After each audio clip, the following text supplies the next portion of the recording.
Dina's mornings were her sanctuary. Before the city roared to life, and before the demands of her job consumed her attention, she carved out a few minutes of stillness.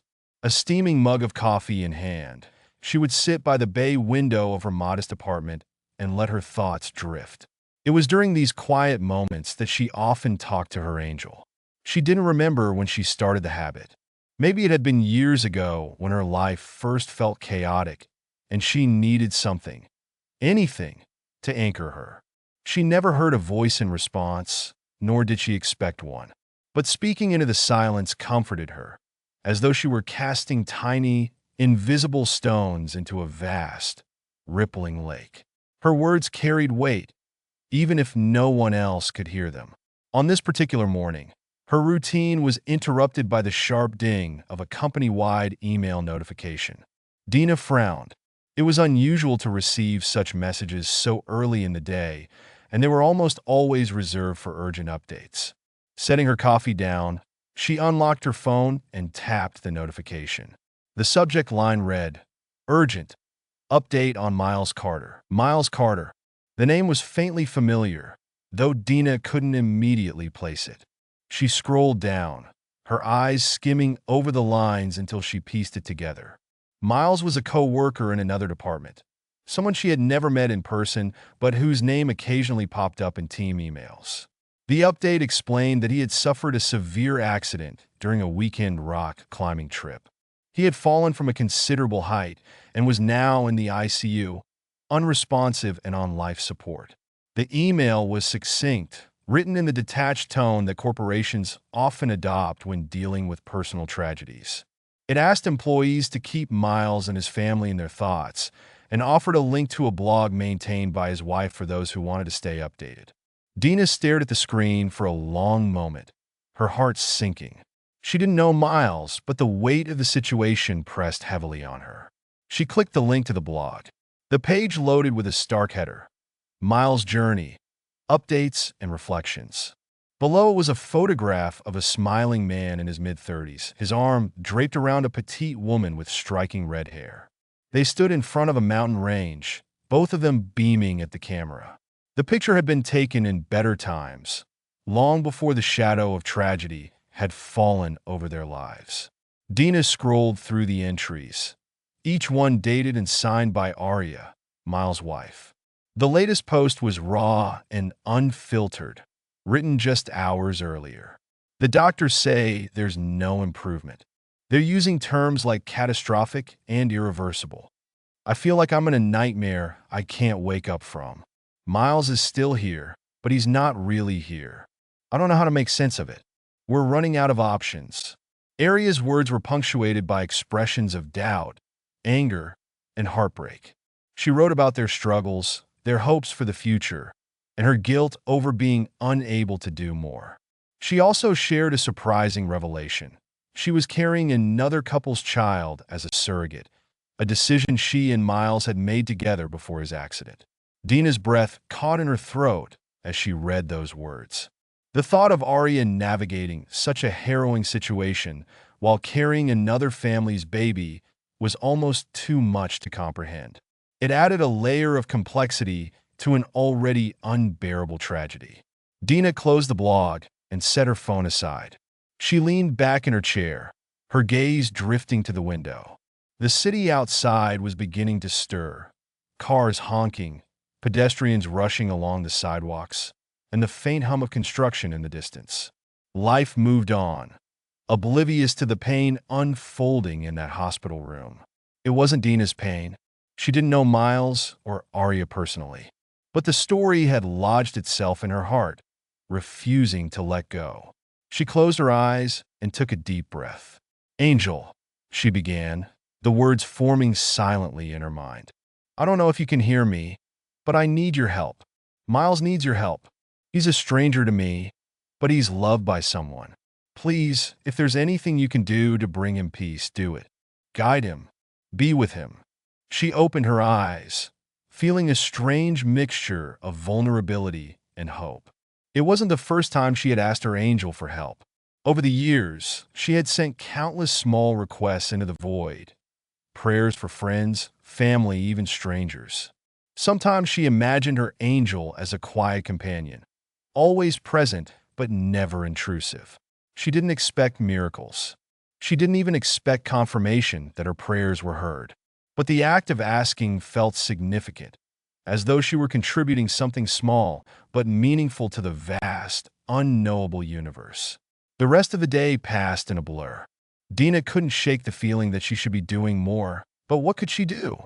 She was just one person, completely removed from the situation. Her mind kept circling back to Aria's blog, to the weight of the decisions she was facing. By the time Dina returned home that evening, she felt emotionally drained. She kicked off her shoes, poured herself a glass of water, and settled onto the couch. Her laptop sat on the coffee table, the screen still open to the blog. She debated whether to refresh the page. Did she really want to immerse herself in more updates? In the end, curiosity won out. She clicked the refresh button, and a new entry appeared at the top of the page. It's been another long day. The doctors met with me this afternoon to discuss next steps. They're urging me to consider letting Miles go. The thought terrifies me, but I don't want him to suffer. I don't know what to do. I feel like I'm drowning. I wish I had a sign, something to tell me what the right thing is. Dina stared at the words, her chest tightening. She could feel Aria's desperation, her longing for guidance. For a fleeting moment, Dina wondered if she should leave a comment, offer some words of comfort. But what could she say that wouldn't sound hollow or trite? Instead, she folded her hands and bowed her head. "Angel," she whispered, "if there's a way to help them, please show it to me. Please show it to them." As the room grew dark around her, Dina sat in silence, the flickering light of her laptop casting shadows on the walls. She didn't know what tomorrow would bring, but she held onto a fragile thread of hope. Somewhere, in the unseen spaces of the world, she believed her angel was listening. The next day, Dina found herself drawn back to the blog. The morning light streamed through her window as she sat at her kitchen table, her laptop open in front of her. She hesitated, her fingers hovering over the trackpad. She told herself she wasn't trying to intrude, but it felt strange to be so deeply invested in the life of someone she had never met. Still, there was an undeniable pull, a sense that she had become part of this story, even if only in a distant, invisible way. The newest post, titled "Hard Conversations," was raw and unfiltered. Yesterday was a blur of meetings with doctors and family members. Miles' parents flew in last night, and we sat together in his room for hours, barely speaking. His mom keeps saying we should wait for a miracle, but the doctors are clear. There's no coming back from this. I feel trapped between their hope and my reality. I wish I knew what Miles would want. I wish he could tell me. Aria's words were heavy with grief and doubt, but what struck Dina most was her honesty. There was no sugarcoating, no pretense of bravery. Aria was a woman grappling with an unbearable situation, bearing her soul to strangers because there was no one else who could fully understand. As Dina continued reading, she learned more about Miles and Aria's life together.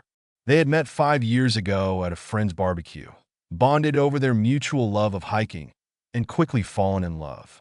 They had married 2 years later, and their life had seemed picture perfect, at least until the accident.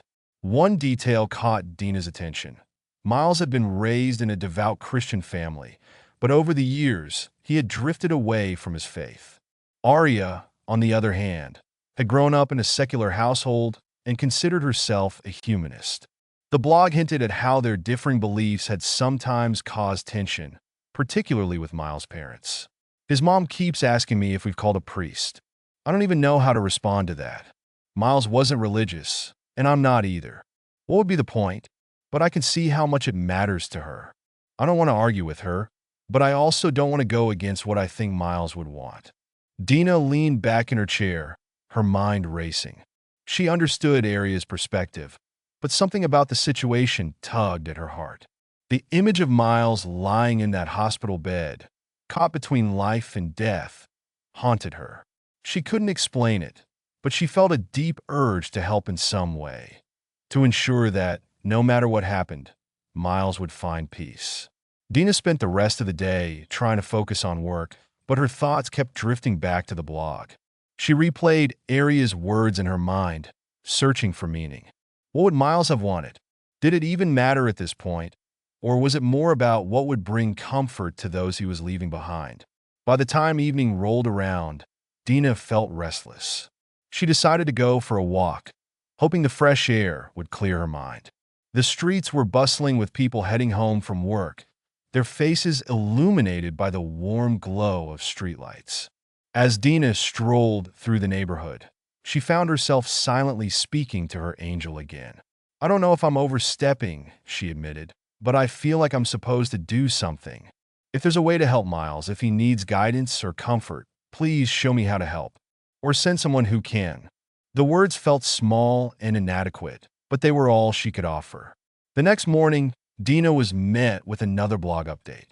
This one was titled "A Visitor."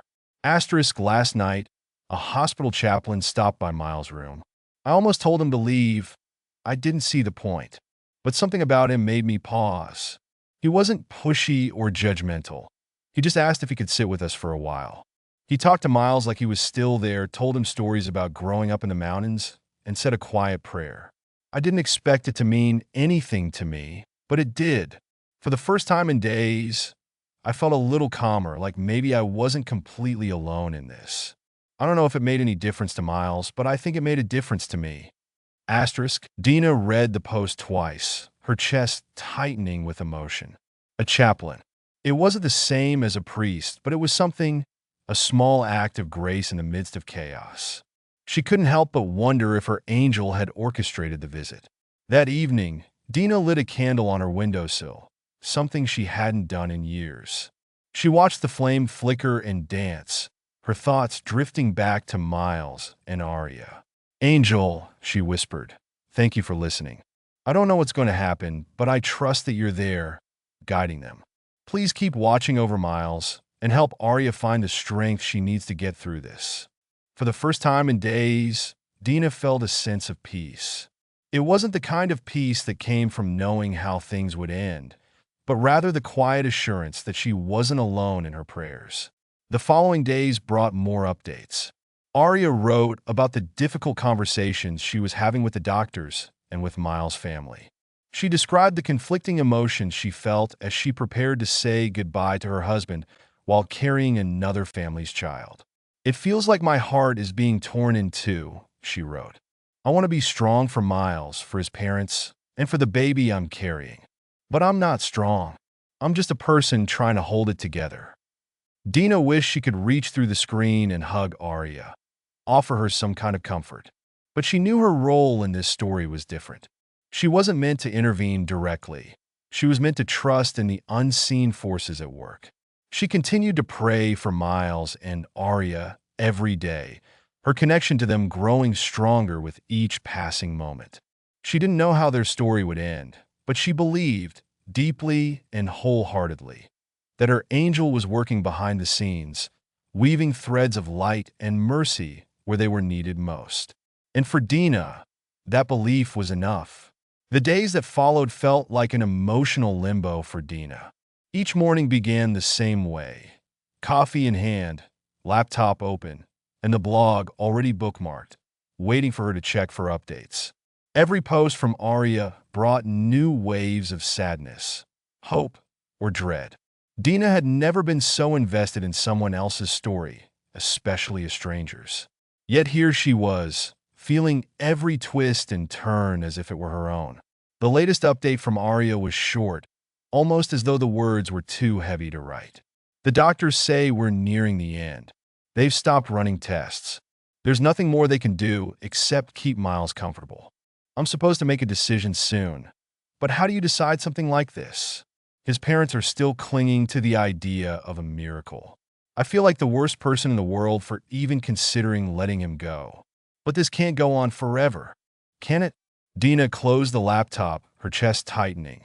The air in her apartment felt stifling, so she opened the window and let the cool morning breeze sweep over her. She could feel Arya's anguish in those words, and for the first time since she'd started following the blog, she felt helpless. What could she possibly do from afar? She looked out at the world below, the cars honking, people rushing to work, life carrying on as usual. For all the activity, Dina felt an overwhelming stillness within her, as if her own world had stopped spinning. She closed her eyes and leaned her forehead against the window frame, silently calling out to her angel. Please, let her know she's not alone. And please, help Miles find peace, whatever that means for him. Later that evening, as she sat with a book she couldn't focus on, Dina felt an unexpected thought creep into her mind. What would I do if it were me? If she were in Aria's position, forced to make the unthinkable decision, what would she want? Her mind swirled with possibilities, each one more painful than the last. But the one thing she kept coming back to was the need for closure. Not just for Miles, but for herself, his parents, and everyone who loved him. Suddenly, Dina remembered something her grandmother used to say when faced with difficult situations. When you can't figure out what to do, start with what you know is good. What was good in this situation? Was it reaching out to Arya, offering her a kind word or a supportive comment on the blog? Dina had thought about it before, but always stopped herself, afraid it might seem intrusive. Yet the thought lingered now, refusing to be pushed aside. Finally, she opened her laptop again, navigated to the latest blog post, and clicked on the comment section. It took Dina several minutes to decide what to write. She didn't want to come across as preachy or patronizing. After a deep breath, she typed out a short message. Arya, I've been following your updates and just wanted to let you know that you're in my thoughts. I can't imagine how difficult this must be, but please know that you're not alone. Whatever decision you make, it will be made with love, and that's what matters most. Sending you strength and peace. Her finger hovered over the post button for a moment, but she finally clicked it. The message was out there now, a tiny ripple in the ocean of Aria's grief. Dina closed the laptop and turned her attention back to her candlelit windowsill. The candle had burned down to a stub, but its flame was steady, almost defiant against the gathering darkness. The next day brought a surprising turn of events. Aria's latest update had a different tone, still heavy, but with an undercurrent of calm that hadn't been there before. Yesterday was one of the hardest days of my life, but also one of the most peaceful. I sat with Miles for hours, just holding his hand and talking to him. His parents came in, and we shared stories about his childhood, laughing through our tears. I could feel the weight of everything starting to lift, even if just a little. Arya also mentioned that the chaplain had returned, offering another prayer and a quiet presence that seemed to comfort everyone in the room. I still don't know what to do, but for the first time, I don't feel completely alone. It's as if there's a thread of grace weaving through all of this, something I can't see but can feel. Maybe that's enough for now. Dina reread the post, her heart swelling with a mixture of relief and gratitude. She had no idea if her comment had made any difference, but something had shifted, and that was enough. Over the next few days, Dina continued to check the blog, each update bringing more clarity to Aria's journey. The decisions were still difficult, but the threads of grace Arya had described seemed to be growing stronger. The chaplain became a regular presence, and Miles' parents softened their stance, beginning to accept what was happening. One evening, Dina lit another candle and sat quietly by the window, reflecting on everything that had unfolded.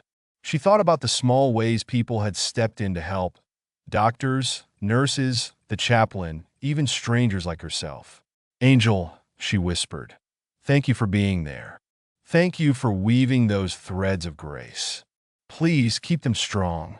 She stared at the flame, her mind drifting to memories of her own family. She thought of her grandmother, who had passed away several years ago, but had always been a source of strength and wisdom.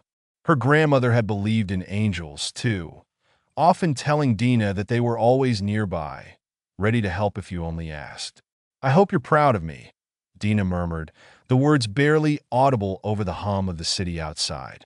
The next morning, Aria's blog post brought tears to Dina's eyes. This morning, I made the decision to let Miles go. It wasn't easy, but it felt right. His parents were with me, and the chaplain said a final prayer. We held hands and said goodbye as a family. It was peaceful, and for that, I'm grateful. Dina closed the laptop and leaned back in her chair, letting the tears flow freely. She didn't know why this stranger's story had affected her so deeply, but she felt profoundly connected to it. For the first time in weeks, Dina felt a sense of closure, not just for Miles and Arya, but for herself. The threads of grace had done their work, guiding everyone through the darkness and into the light. And though Dina would likely never meet Arya, she would always hold her in her heart as a testament to the power of connection, even from afar. "Thank you, Angel," she whispered, a soft smile on her lips. "Thank you for reminding me of the beauty in small acts of mercy." The day began quietly, as most of Dina's mornings did. She sipped her coffee and gazed out the window, the world beyond her apartment a blend of motion and stillness. The morning light was gentle, its golden hue draping the buildings in a soft glow. But the peace she normally found in these moments was missing. Her mind was heavy with thoughts of Miles and Arya. Dina had learned to live with the quiet hum of concern that had settled in her heart since she'd first read Arya's blog. It wasn't just empathy, it was a connection she couldn't explain. And so, as the city awakened around her, she found herself returning to her familiar prayer, addressing the angel she believed was listening. "Please guide them, show them the way through this. And if there's anything more I can do, help me see it." She set her mug down and turned to her laptop, the glow of the screen pulling her attention as she refreshed Arya's blog page. The latest update appeared, the title catching her eye, "An Unexpected Visitor." Dina's breath hitched. She clicked the link and began to read. "Last night, something happened that I can't fully explain. I was sitting in Miles' room, just holding his hand and talking to him like I always do. The machines hummed around us, a constant reminder of the fragile thread keeping him here. His parents had gone back to the hotel to rest, so it was just the two of us. That's when the door opened, and a man stepped inside. He wasn't a doctor or a nurse. I could tell by the way he carried himself. He was calm, almost serene, and he wore a simple black suit with a white collar. He introduced himself as Father Gabriel, a priest from a nearby parish. He said he was visiting the hospital and had felt called to check in on us." Dina leaned closer to the screen, her heart quickening as she read Arya's words. "At first, I didn't know what to say. I'm not religious, and neither was Miles. Not really. But there was something about Father Gabriel that put me at ease. He didn't push or preach. He just stood there, waiting for me to decide if I wanted him to stay. And for some reason, I said yes." Arya described how Father Gabriel had pulled up a chair beside Miles' bed, his presence quiet but comforting. He spoke to Miles as though he were awake, his voice steady and kind. He told stories of the mountains he used to climb, the sunsets he had watched from peaks that felt like the edge of the world. "It was strange," Arya wrote. "For the first time in weeks, I didn't feel like I had to hold everything together. I just sat there and listened. And when he asked if he could offer a final blessing, I found myself nodding before I even thought about it." Dina felt a lump form in her throat as she continued reading. Father Gabriel anointed Miles with oil, his hands steady and deliberate. He spoke words I didn't fully understand, but they felt important, sacred, even. And as he prayed, something shifted in the room. It wasn't dramatic, but it was real. The air felt lighter, like a weight I hadn't realized I was carrying had been lifted. When he finished, he sat with us for a while longer, just quietly. Before he left, he placed a hand on my shoulder and said, "You're not alone. Remember that." Arya ended the post with a simple reflection. "I don't know if it was for Miles or for me, but I'm glad Father Gabriel came. In the midst of all this darkness, he brought a little light." Dina sat back in her chair, her thoughts swirling. She felt a surge of gratitude for Father Gabriel, whoever he was. She couldn't help but wonder if her angel had played a role in sending him to Miles' side. The timing felt too perfect, too meaningful to be mere coincidence. "Thank you," she whispered, her heart swelling with a quiet sense of awe. Over the next few days, Dina noticed a subtle change in Aria's blog posts. There was still grief, still uncertainty, but there was also a growing sense of peace. Father Gabriel had returned a few more times, offering prayers and simply sitting with the family. Aria wrote about how his presence had eased tensions between her and Miles' parents, who had finally started to accept the reality of the situation. For the first time in weeks, we're all on the same page, Aria wrote. We're still grieving, still struggling, but we're facing it together. And that makes all the difference. Dina couldn't stop thinking about the impact one person had made. Father Gabriel had stepped into a situation fraught with pain and uncertainty, and through his quiet acts of kindness, he had brought a sense of calm. One evening, Dina found herself sitting by her candlelit windowsill, the flickering flame casting soft shadows on the walls. She thought about the unexpected ways grace had woven itself into Miles and Aria's story, through the chaplain's initial visit, through Father Gabriel, and even through the strangers who had left supportive comments on the blog.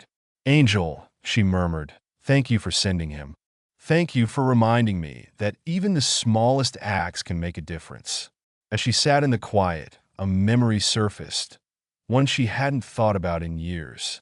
She remembered her grandmother telling her a story about the messengers who walked among us. "Angels don't always have wings," her grandmother had said, her voice warm and full of conviction. "Sometimes they show up as ordinary people, doing extraordinary things. You might not recognize them, but you'll feel their presence. And when you do, you'll know you're not alone." Dina smiled at the memory, her grandmother's words wrapping around her like a soft blanket. The next morning, Dina woke with a renewed sense of purpose. She didn't know how much longer Aria would continue writing the blog, but she resolved to keep following it, offering silent prayers and support from afar. When she opened her laptop, a new post was waiting for her. "Today, we said goodbye to Miles," Aria wrote. "It was peaceful, and for that, I'm grateful. Father Gabriel was with us, along with Miles' parents. We held hands and prayed together, something I never thought I'd do. But in that moment, it felt right. It felt like we were giving Miles the send-off he deserved." Dina's eyes filled with tears as she read those words. She didn't know what the future held for Aria, but she was certain of one thing: the unexpected visitor had changed everything. As she closed her laptop, Dina whispered a final prayer, her heart full of gratitude. "Thank you for sending light when it was needed most. Thank you for reminding us that even in the darkest moments, grace is never far away." The days following Miles' passing were a strange mixture of quiet reflection and subdued routine for Dina. Aria's blog updates slowed, her posts now sparse and briefer than before. Each one carried the weight of a life in transition, a journey of grief that Dina knew would take time to process. It had been 2 days since the last post when Dina woke up, made her coffee, and hesitated before opening her laptop. She wasn't sure if there would be anything new, but she felt compelled to check. As the screen lit up, she noticed a new entry at the top of the page. The title read, "Reflections on Grace." Dina clicked the link and began to read, her heart heavy but hopeful. "It's been a week since we said goodbye to Miles, and I still feel like I'm navigating a fog. Some moments are clear, like the times I sit quietly and think about him, replaying memories in my mind. Other times, I feel like I'm drifting, unsure of where I'm supposed to go next or how to even begin moving forward." Aria's words carried a raw honesty that Dina had come to expect but still found deeply moving. "I've been reflecting a lot on everything that happened in those final days. At first, it all felt like chaos. Doctors, machines, family arguments, impossible decisions. But now, when I think back, I see something else. I see threads of grace woven through the chaos, small moments of mercy that I didn't recognize at the time." Dina paused, her breath catching. Aria was describing the very thing Dina had been praying for. She continued reading. "One of those moments was Father Gabriel's visit. I've thought about him a lot over the past week, about the calm he brought into that room.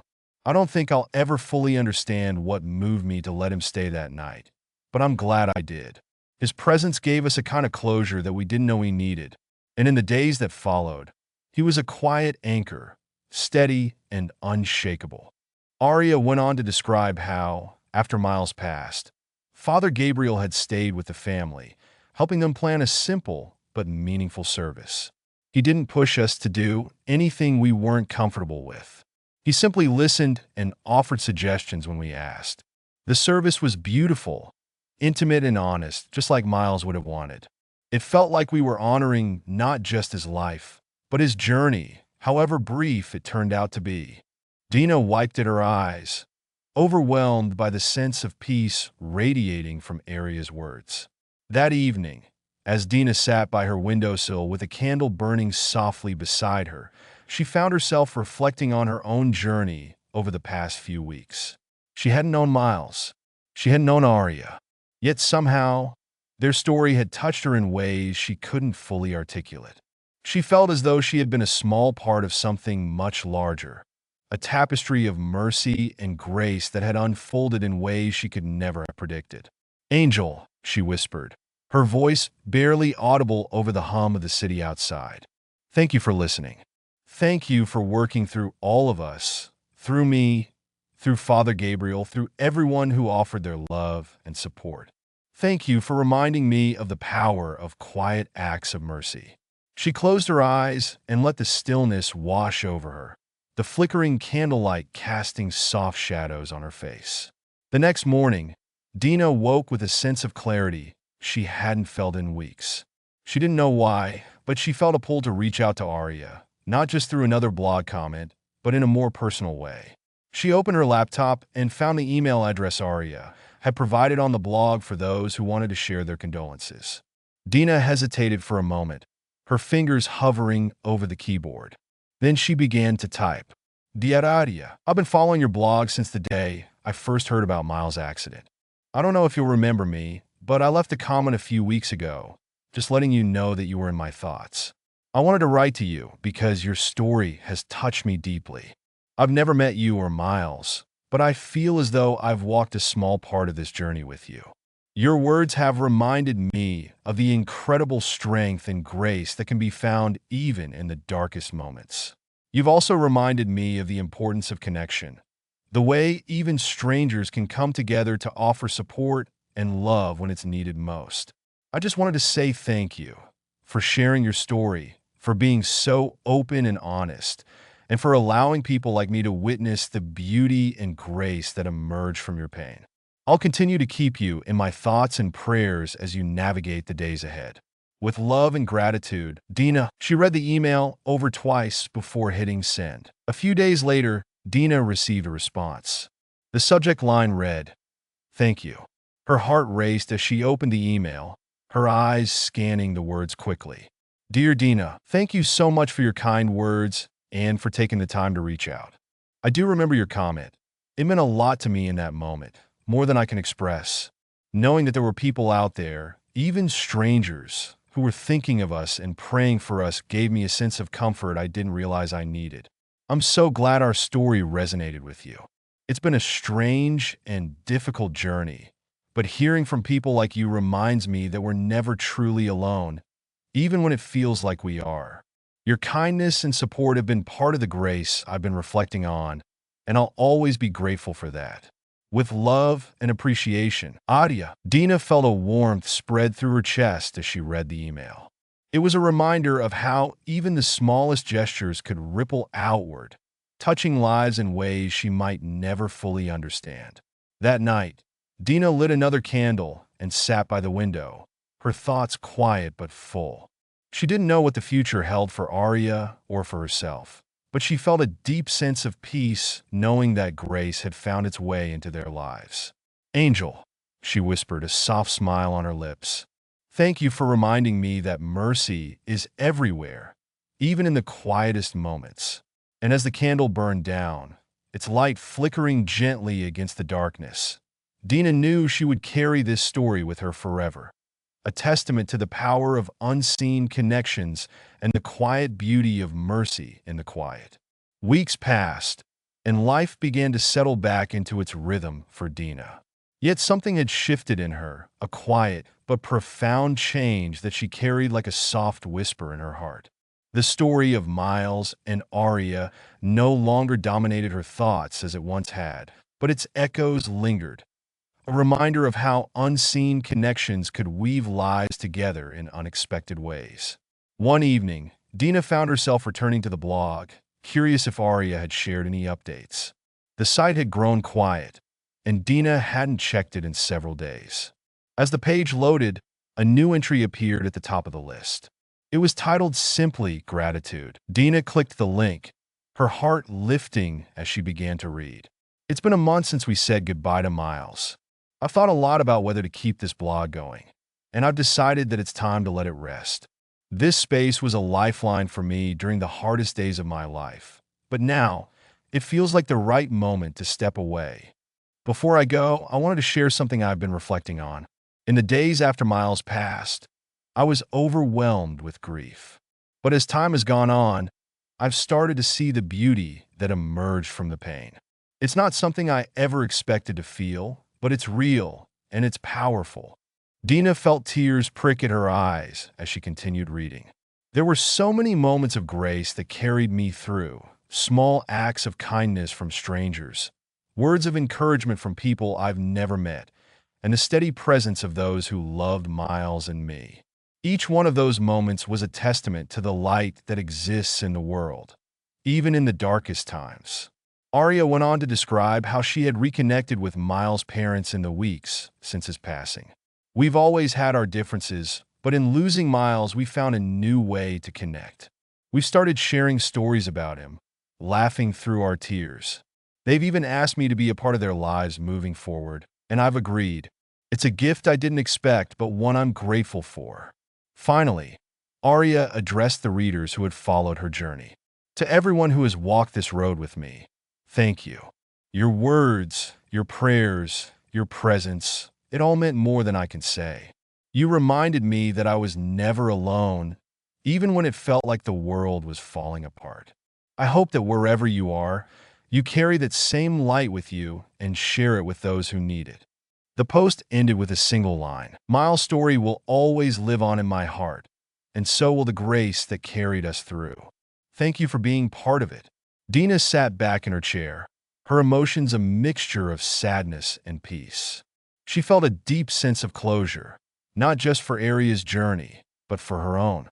She had been a small part of this story, a single thread in the tapestry of mercy and light that had wrapped itself around Miles and Arya in their time of need. That night, as Dina sat by her windowsill with a candle burning softly beside her, she thought about the lessons she had learned over the past few weeks. She had learned that even the smallest acts of kindness, whether a prayer, a comment, or a simple gesture, could ripple outward in ways she might never see. She had learned that angels weren't always winged beings descending from the heavens, but often walked among us in the form of ordinary people doing extraordinary things. And she had learned that grace was not something grand or dramatic. It was quiet, steady, and present in the moments when it was needed most. "Angel," she whispered, her voice soft but sure, "thank you for guiding me through this. Thank you for reminding me of the beauty in connection and the power of light, even in the darkest times." Over the next few weeks, Dina carried these lessons with her, allowing them to shape her perspective in small but meaningful ways. She found herself more attuned to the needs of those around her, more willing to extend a helping hand or offer a kind word. She began to see the world as a tapestry of light and shadow, each thread contributing to a larger story. One afternoon, as she walked through her neighborhood, she noticed an elderly woman struggling to carry her groceries up a flight of stairs. Without hesitation, Dina approached her. "Let me help you," she said, offering a warm smile. The woman hesitated for a moment, then nodded gratefully. As Dina carried the bags to the woman's door, she felt a quiet sense of fulfillment. It was such a small act, but it reminded her of the power of kindness, the same power that had carried Miles, Arya, and their family through their darkest days. Thank you, dear, the woman said as Dina set the bags down. You've got a good heart. Dina smiled. We all have the capacity for goodness, she replied. Sometimes we just need to remember it's there. One evening, as Dina sat by her candlelit window, she found herself writing in her journal, something she hadn't done in years. The words flowed easily, her thoughts spilling onto the page. I've learned that we're all connected in ways we can't always see. Every act of kindness, every prayer, every word of encouragement, it all matters. It all weaves together into something bigger than ourselves. And when we embrace that, we become part of something beautiful. She paused, her pen hovering over the page. Then she added, Thank you, Miles and Aria, for reminding me of this truth.